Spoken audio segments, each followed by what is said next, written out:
thank you for joining us today. I am talking to Hannah Holley, and Hannah is going to be telling us all about her experience in the Miss Georgia pageant. Hannah, welcome to TV 35. So tell us all about it. It was a really exciting week. So I just got back from Columbus from Miss Georgia. It's a week-long event. We have a parade, then we have intensive rehearsals every day of the week, and then Tuesday through Thursday we had preliminary competitions at night. So a lot of late nights and a lot of early mornings, but it was a great experience, but I am glad to be home. So tell us about the preliminaries and walk us through each evening and each step leading up to the Saturday finale, Miss Georgia. So. The first preliminary night, I competed in swimsuit and evening gown, and I was actually fortunate enough to win a swimsuit preliminary award. So that was super exciting and kind of gave me energy, I feel like, for the rest of the week. Wednesday night, I competed in talent, and I'm a pianist. I played Hallelujah Chorus, this cool version of it, and that was really exciting to know that I'd practiced for months and just played and played and played that piece over and over again, and finally to be able to perform it. Thursday night was Onstage Question, and I found out Saturday night that I actually was the overall Onstage Question award winner. So that was a really nice scholarship that I was able to win. And all of the awards come with scholarship money. So you're not just getting an award or a trophy, you are getting money to go towards your school. And then Saturday night is the final night. And the process there, they start with an announcement of a top 15 that compete in swimsuit again.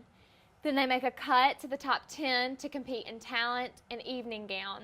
And then they make another cut to the top 5 to do an onstage question. And then they crown. So I made it to the top 10 round, so I got to do swimsuit, talent, and evening gown again on Saturday night, which was really exciting. Yes, we are so excited for you. So when we talked before the pageant, you told me that your favorite part of the pageant was doing the interview. Yes. Now, what type of questions did they ask you? I have thought about that so much since we talked. Well, this year's interview was a little bit different than any other interview I've ever experienced. It was super political.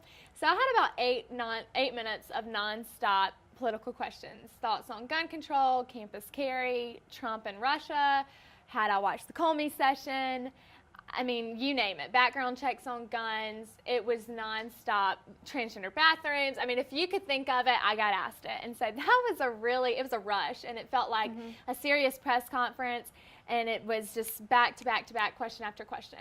It was still exciting, but when I got out of the interview, I was like, oh my gosh, what just happened? I didn't even know what to think about the whirlwind that I just had stepped out of. So how do you prepare yourself for all those questions? Because you don't have a clue what they're going to be.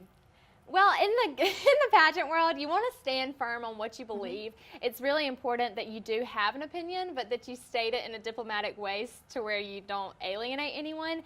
So it's really just practicing reading up on the news and having an opinion on it, but also knowing the other side and knowing why people believe the opposite of what you believe, and being able to address that in an interview. Because a panel of 5 judges, you might have 2 that think one way, 2 that think another way, and then 1 just might think completely different than the rest. So it is really important to have an opinion and stay true to that opinion. Right. So besides the interview, what would be your next favorite? I really like swimsuit, and a lot of people are like, oh my God, I cannot get up there in a swimsuit. But aside from talent, swimsuit is what I work the hardest on. You know, it's what I give up bread, and I work out every day, and I really, really, really prepare for it, and it's fun. It's upbeat. There's always a good song to dance to, and the energy from the audience is really just, it's roaring. And so it just is a time to just kind of let loose, have fun. You've worked. There's nothing else you can do. Just have fun in the moment. Right. So how did you train to get ready for the swimsuit competition? I have been going to CrossFit DGA. And they have really taken me in as a family, and I was so scared the first time I went. My heart was beating so fast. I thought it was, going to be legit, like just heavy weight, not going to be able to do it.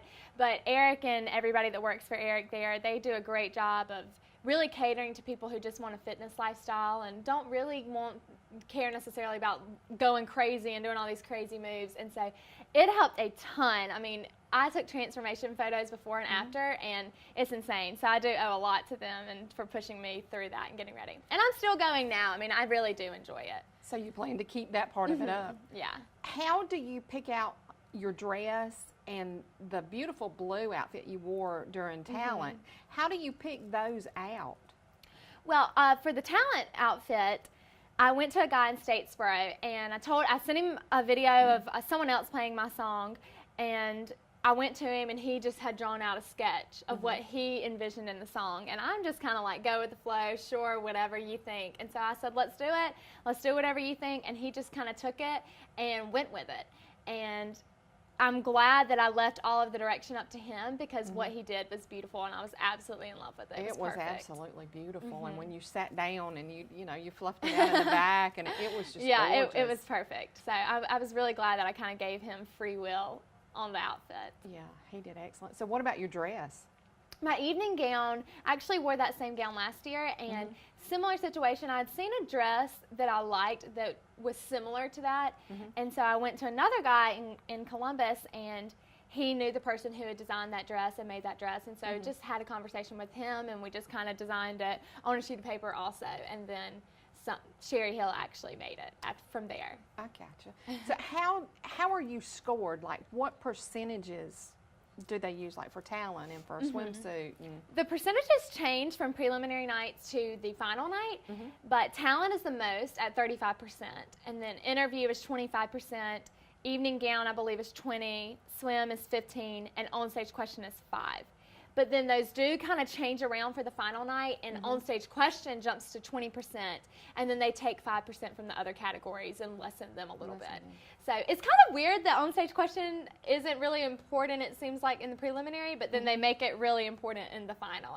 It's weird, I don't understand it, but it is how it is. Flip-flop it. Yeah. I'm like, I wish I could have got to the top 5, since obviously that's what I was the best at. But, maybe next year. Right. So leading into that, do you plan to compete again next year, or do you hope to? I do. There will be pageants starting up next month to get ready for next year. So I'll probably go ahead and try to get in some of those and hopefully win. That way I've kind of got the win under my belt, and I don't have to worry about that. And then from there, it'll just be preparation for next year. Right. Third time's the charm.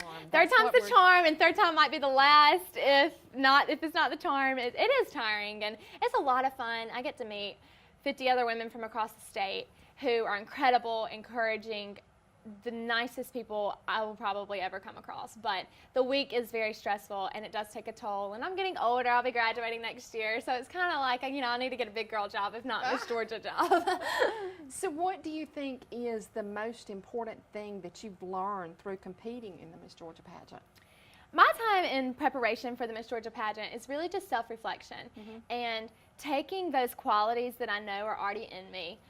I always say, like, both of my parents own their own businesses. I've grown up working. I've grown up with a work ethic. I've grown up around people, being friendly to others, inviting people in. And so it's qualities that are innate and that I already have, but really focusing on them and using the qualities that I have and learning from myself on how I can better them to prepare to be Miss Georgia.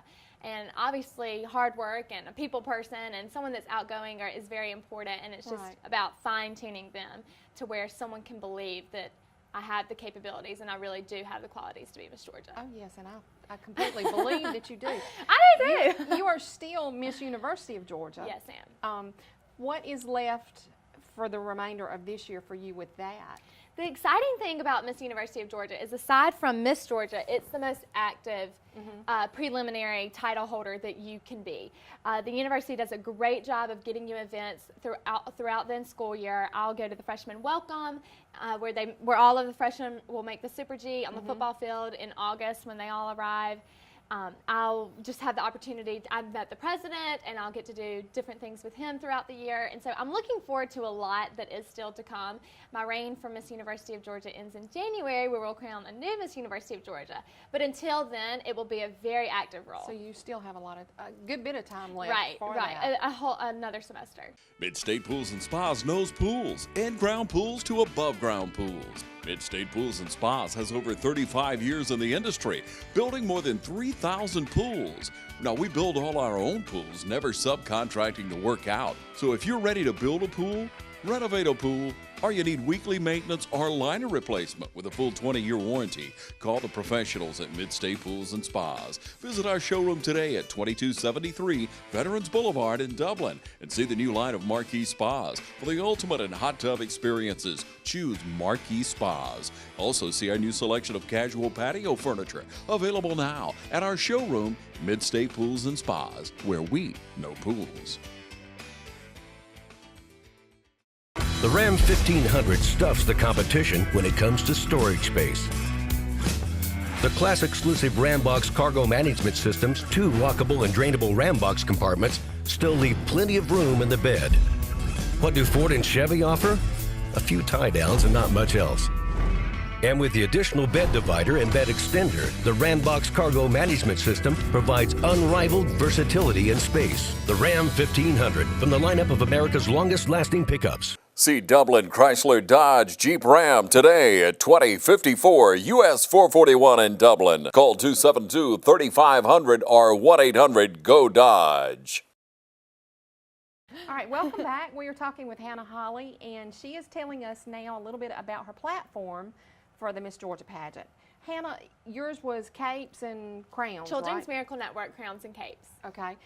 How do you plan, or do you plan to continue with that after your reign with Miss Georgia or Miss University of Georgia is over with? Definitely. So Children's Miracle Network is not just a platform to me. It's something that I'm very passionate about. That began when I was a young girl after getting involved with Summer Curry and her battles and her being in and out of children's hospitals. And definitely, there's never going to be a time that children do not need encouragement. And the way that I do that, in case some of you don't know, is I deliver crowns and capes in hopes of strengthening and brightening their day. Because there are times where they're very positive about their outlook a lot of times, but there are days where they feel down and they need that encouragement. And there won't ever be a time that children don't need that encouragement. And so I feel that it's my duty and it's my passion to continue to do that, whether as Miss University of Georgia, Miss Georgia, Miss America, or just as Hanna. It definitely helps when you are a title, because when you do walk into the room with a crown on, it kind of gives you a little bit more credibility. Right. They're like, oh, wow. So hopefully I will continue to have some kind of crown and title and sash to wear just for the purpose of that. But definitely it's something that I hope to do.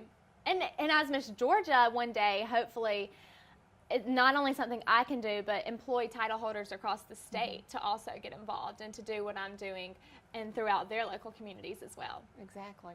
So what advice could you give young girls or even teenagers that are competing in pageants now that hope to compete in the Miss Georgia pageant one day?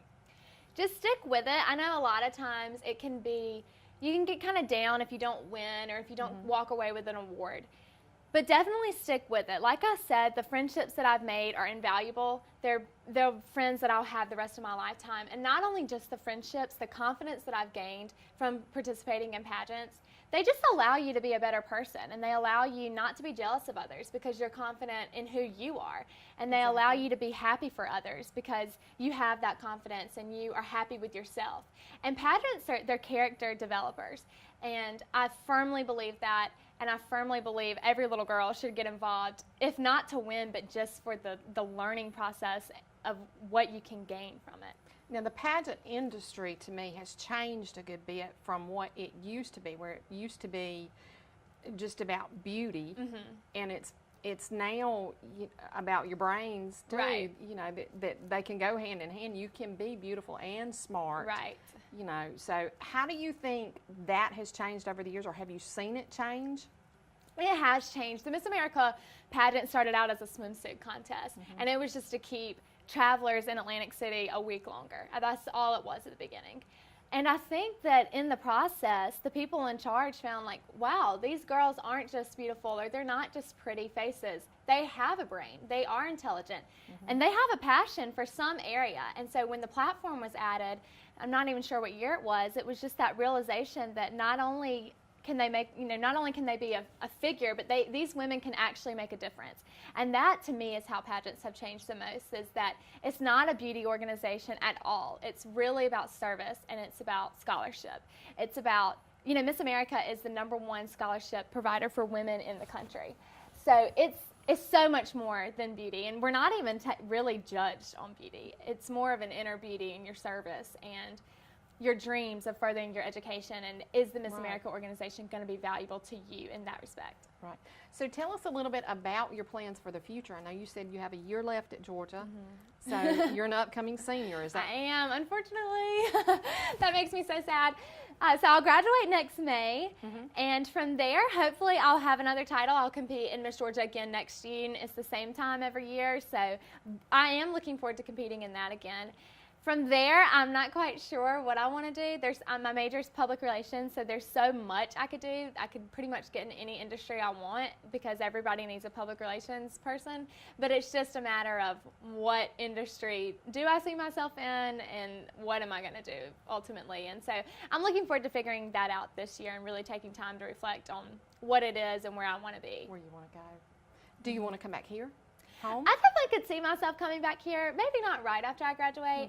I do want to experience other places, and you know, you can learn a lot from going away from Dublin and from being out, and you learn a lot just about people in general when you're not in the same hometown. And so, but definitely I see myself in Dublin later, maybe when I have kids and a family. I think Dublin is a great place to grow up, and I do love Dublin, and I always will. So maybe one day. Yes, we hope to have you back here one day. But I do want to thank you so much for talking to me twice. Well, thank you for having me. We are so excited for you and so proud of you. Making the top 10 is awesome. And we look forward to what life has in store for you. Well, and I hope we get to talk to you again when you are Miss course. Georgia next year.